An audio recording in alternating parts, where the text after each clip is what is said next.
আমরা দেখলাম মাইলস্টোনে বিমান ক্র্যাশ হয়েছে, তারপরে সেখানে শিক্ষকদেরকে এবং শিক্ষার্থীদেরকে সেখানে বেদমভাবে পিটানো হয়েছে। আপনি দেখবেন আমাদের দেশের সিভিলিয়ানরা কখনোই হিরো হয় না, যার কারণে আমাদের এই যে মাহিরিন ম্যাডাম, যিনি এই মাইলস্টোন কলেজের 20 জন শিক্ষার্থীকে নিজে উনি উদ্ধার করেছেন, পরবর্তীতে উনি নিজের জীবন ওনার চলে গিয়েছে। আমাদের একজন স্বাস্থ্যমন্ত্রী আছে বাংলাদেশের, চিনেন ওনাকে? উনি ডক্টর মোহাম্মদ ইউনূসের ভাই ব্রাদার কোটায় আসছে। ডক্টর মোহাম্মদ ইউনূসের স্বজনপ্রীতির সবচেয়ে বড় এক্সাম্পল হচ্ছে স্বাস্থ্য উপদেষ্টা। ওনার একমাত্র যোগ্যতা, উনি গ্রামীণ ব্যাংকে ছিল এবং ডক্টর মোহাম্মদ ইউনূসের উনি হচ্ছেন খুব কাছের মানুষ। কোন স্লোগান এবং কোন হাতেতালি হবে না, কোন স্লোগান হবে না, হাতেতালি হবে না। প্রিয় চাঁদপুরবাসী, আমরা এমন একটা দেশে বাস করি, আপনি রাস্তায় বের হলে বাসে ট্রাকে চাপা পড়ে মরবেন, আপনি লঞ্চে উঠলে ডুবে মরবেন, কনস্ট্রাকশনের বিল্ডিং এর পাশ দিয়ে উঠলে হাঁটলে ক্রেন চাপা পড়ে মরবেন, আপনার উপরে প্লেন ক্র্যাশ করলে আপনি মারা যাবেন। এগুলোতেও যদি মারা না যান, আপনি কোভিডে মারা যাবেন, ডেঙ্গুতে মারা যাবেন, ম্যালেরিয়াতে মারা যাবেন, চিকিৎসার অভাবে মারা যাবেন। একটা রাষ্ট্র ব্যবস্থা আপনাকে নিরাপদ চলাফেরার অধিকার নিশ্চিত করতে পারে নাই। বাচ্চারা ক্লাস করছে, স্কুলে গিয়েছে, সেখানে হচ্ছে আমাদের দেশের বিমান বাহিনীর বিমান সেখানে প্র্যাকটিস করছে। প্র্যাকটিস, মানুষের জীবন বাংলাদেশের এস্টাবলিশমেন্টের কাছে হচ্ছে প্র্যাকটিসের বিষয়। এই যে অবহেলা, এর দায়ভার অবশ্যই এই বাহিনীকে অবশ্যই নিতে হবে। আমরা দেখলাম মাইলস্টোনে বিমান ক্র্যাশ হয়েছে, তারপরে সেখানে শিক্ষকদেরকে এবং শিক্ষার্থীদেরকে সেখানে বেদমভাবে পিটানো হয়েছে। আমরা দেখলাম প্রশাসন যথাযথ, আমাদের একজন স্বাস্থ্যমন্ত্রী আছে বাংলাদেশের, চিনেন ওনাকে? উনি ডক্টর মোহাম্মদ ইউনূসের ভাই ব্রাদার কোটায় আসছে। ডক্টর মোহাম্মদ ইউনূসের স্বজনপ্রীতির সবচেয়ে বড় এক্সাম্পল হচ্ছে স্বাস্থ্য উপদেষ্টা।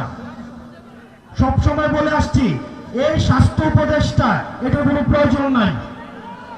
আপনারা দেখছেন ওনার কোন ধরনের অ্যাক্টিভিটি?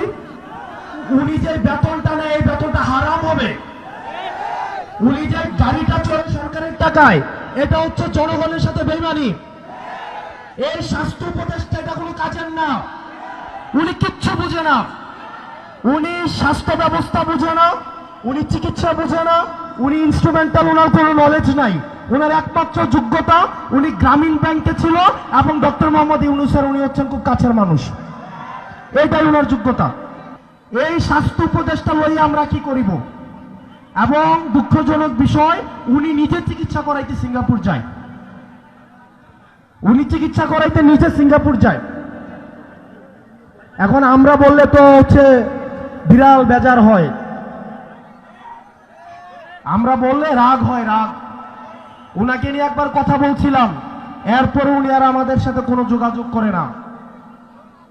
এই স্বাস্থ্য উপদেষ্টার অনীতিবিলম্বে এই জনগণের যে টাকা পয়সা নিয়ে উনি বেতন দিছে, সেগুলো রাষ্ট্র কোষাগারে জমা দিয়ে উনার অনীতিবিলম্বে পদত্যাগ করা উচিত। প্রিয় চাঁদপুরবাসী, আমরা অভ্যুত্থানের পরে রাষ্ট্রটাকে ঢেলে সাজাইতে চাইছিলাম, কিন্তু দুঃখজনক বিষয়, আমাদের স্বাস্থ্য ব্যবস্থাও আগের মতো, আমাদের আইন শৃঙ্খলা ব্যবস্থাও আগের মতো।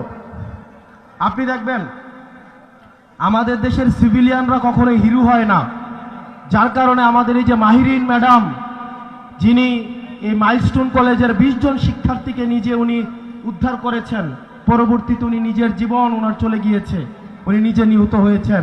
আমরা মাহিরিন ম্যাডামকে আমরা রাষ্ট্রীয়ভাবে আমরা যথাযথ মর্যাদা দিতে পারি নাই, এটা আমাদের ব্যর্থতা। এই সরকারের কাছে অনেক প্রত্যাশা ছিল, প্রত্যাশার পারও দিন দিন কমছে। দিন শেষে আপনাদের কাছে আহ্বান জানাবো, দলমত নির্বিশেষে আমাদেরকে ফেসিবাদের বিপক্ষে আমাদেরকে অবস্থান নিতে হবে। আপনারা গতকাল দেখছেন লাশের উপর দিয়ে এই আওয়ামী ফেসিবাদ আবার তারা রাজনীতি করার চেষ্টা করেছে। আমরা ফেসিবাদ বিরোধী রাজনৈতিক দলগুলো সুকাহত, যারা বাংলাদেশকে ধারণ করে আমরা সুকাহত, কিন্তু আওয়ামী লীগ যদি ফেরার চেষ্টা করে তাহলে এই শোক শক্তিতে পরিণত হয়ে এই আওয়ামী লীগের চ্যাপ্টার তো আমরা ক্লোজ করছি,